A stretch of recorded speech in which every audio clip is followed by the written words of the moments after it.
Caros alunos, vamos iniciar a segunda aula da disciplina de panificação e confeitaria. Nessa aula veremos o fermento e os ingredientes mais utilizados na panificação. Antes da produção dos fermentos comerciais, o fermento natural já era utilizado, há mais de 6.000 anos antes de Cristo, sendo utilizados vários produtos para sua produção, dentre eles as frutas, tubérculos e diversos cereais. Até então, não se sabia o que o fermento continha. Só em 1850, Pasteur conseguiu provar que o fermento era composto por micro-organismos vivos que degradavam o açúcar em álcool e em um gás, que era o dióxido de carbono. Como funções do fermento, temos algumas: produção de substâncias aromáticas e agente de crescimento pela liberação de gás, como já foi dito. A fermentação pode ser física, química e biológica. A fermentação física ocorre pela ação mecânica, como, por exemplo, quando as claras são batidas em neve. Então, através daquele movimento, há uma desnaturação proteica, agregação de ar e um aumento de volume. Então, é uma fermentação física. A fermentação química ocorre através da adição de substâncias químicas, como, por exemplo, o pó químico, que nós chamamos de fermento químico, que não deveria ser fermento, porque fermento está associado à presença de micro-organismos. E o pó químico, o fermento químico, não há nele micro-organismos, e sim substâncias que vão promover a liberação de gás e, com isso, o aumento de volume. Muito utilizado na produção de bolos. E a biológica, que é a mais utilizada na panificação, através do uso de micro-organismos selecionados, ou seja, de culturas selecionadas. A mais utilizada comercialmente é o Saccharomyces cerevisiae. Quanto aos tipos de fermento comerciais, temos o fermento biológico fresco, o fermento biológico seco e o biológico seco instantâneo. Então, o que irá diferenciar um do outro? O que vai diferenciar basicamente um do outro é o seu teor de umidade. Sendo o biológico fresco, o que tem uma umidade maior, ele tem 70% de umidade, o seco 9% e o instantâneo 5%. Lembrando que quanto menor a umidade, mais concentrado ele é e maior é o seu potencial. Então, a sua quantidade em comparação ao biológico fresco, biológico seco e biológico instantâneo, em comparação ao biológico fresco, deverá ser reduzida para a utilização, porque eles têm um potencial maior. Também se pode utilizar o fermento natural, conhecido como fermento selvagem ou massa biga. Como já foi dito anteriormente, ele já existia há 6.000 anos antes de Cristo, fazendo uso de frutas, tubérculos e diversos cereais, como nós vimos. Porém, não vamos ter, nesse tipo de fermentação, uma cultura específica, como a cultura comercial de que nós falamos, uma cultura selecionada. Essa massa vai estar sujeita ali ao ambiente de fermentação dela, dos micro-organismos que estiverem ali à disposição. Então, os micro-organismos que vão atuar nessa massa vão depender dos que estiverem presentes naquele ambiente de fermentação. A fermentação natural leva mais tempo e dá um sabor característico ao produto, geralmente um sabor ácido, devido ao tempo de fermentação ser mais longo. É utilizada tradicionalmente na produção de panetones, que é quando a gente compra comercialmente o panetone, está lá escrito na caixa, fermentação natural. Então, se está fermentação natural, ela foi feita por esse processo, por uma cultura que não é essa cultura vendida comercialmente. Neste quadro, temos algumas diferenças entre o fermento natural e o comercial. Vocês têm isso no material de vocês e vocês podem dar uma olhada. Como a gente falou, algumas delas na comercial. O crescimento, o tempo de fermentação é mais curto. Na fermentação natural é mais longo. A fermentação comercial geralmente é utilizada comercialmente pelas indústrias, ou doméstica, a fermentação natural em alguma produção artesanal, que vai dar um sabor específico àquele produto, dentre outras características, como vocês podem observar. Quanto aos ingredientes utilizados na panificação, foi visto anteriormente que na indústria eles fazem uso de alguns aditivos, né? Seja eles para conferir uma qualidade melhor a essa farinha ou para corrigir alguma vitamina ou algum mineral que foi perdido durante o processo tecnológico de produção dessa farinha. Podendo ser utilizados separadamente a massa,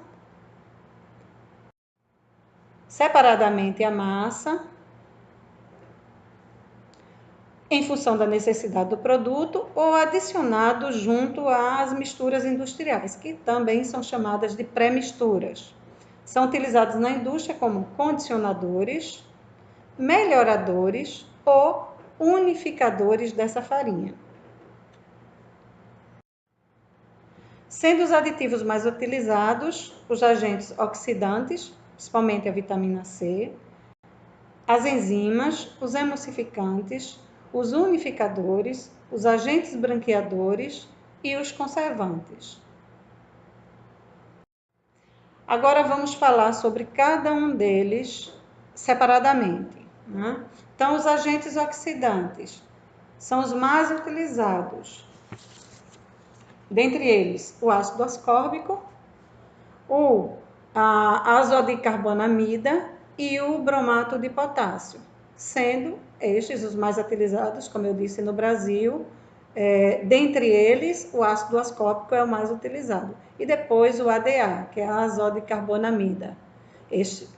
A azodicarbonamida mais utilizada nos moinhos, né? O ácido ascórbico é mais utilizado rotineiramente nas indústrias.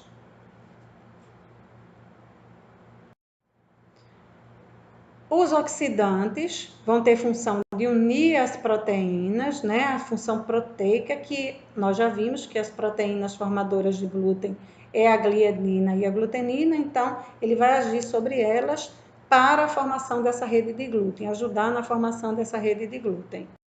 As enzimas são utilizadas como coadjuvantes tecnológicos e as mais utilizadas são as amilases, nós já vimos que agem sobre o amido, as proteases sobre as proteínas e as hemicelulases sobre a hemicelulose.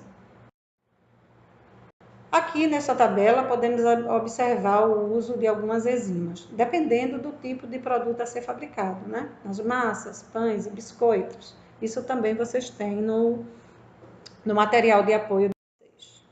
Os emulsificantes, de maneira geral, melhoram a interação com o glúten, reforçam e proporcionam a obtenção de pães com maior volume final e melhor estrutura. E nessa tabela podemos observar alguns emulsificantes utilizados na indústria alimentícia. Os umidificadores são compostos por enzimas reforçadoras e emulsificantes. Apresentam-se na forma de pó ou pasta, o que facilita a sua aplicação nas indústrias alimentícias. Geralmente se usa em pó, em um percentual de 1 a 2% do peso da massa, tendo como função melhorar o desempenho da massa no processo fermentativo. Os agentes branqueadores de farinha têm sua adição principalmente feita nos moinhos, após essa moagem do trigo na obtenção dessa farinha. Esse agente é o que faz com que o miolo dos pães fique mais branco, pois a sua adição na farinha vai atuar sobre os pigmentos carotenoides da farinha, fazendo com que se torne mais claro, perca um pouco. Durante o processo de moagem, mesmo no final, né, no final do processo, sempre passa alguns ou outros pedacinhos, né, requisitos daquele farelo. Então, é utilizado esses agentes branqueadores para diminuir essa coloração desse percentual de farelo que passa ali, para não ter aqueles pontinhos escuros na farinha. O único permitido no Brasil é o peróxido de benzoíla. Benzoíla é o que é mais utilizado, que é o que é permitido. Vou fechar isso aqui. Os conservantes têm função de prolongar a vida de prateleira dos produtos, como o nome está dizendo, né? E são utilizados principalmente em pães embalados e pães de formas, porque são pães que vão passar mais tempo de prateleira, então precisa de um agente que faça com que eles durem um pouco mais e mantenham a qualidade. Além dos aditivos, tem-se outros ingredientes utilizados na panificação: ovo, açúcar, água, leite, óleos e gorduras e o sal. Vamos agora falar rapidamente de cada um deles. O ovo. O ovo pode ser utilizado integral, e nós veremos mais à frente que pode ser utilizado pasteurizado. O ovo, sim, como eu já disse, pode ser utilizado na forma integral, in natura, né? Só claras ou só gemas, dependendo do tipo de produto a ser fabricado. Na panificação, o uso mais frequente são de ovos inteiros. As claras são mais utilizadas na confeitaria, por exemplo, para a produção de suspiros, marshmallows, merengues. E as gemas, por possuírem propriedades emulsificantes, podem substituir um quantitativo de óleo ou de gordura de algumas formulações.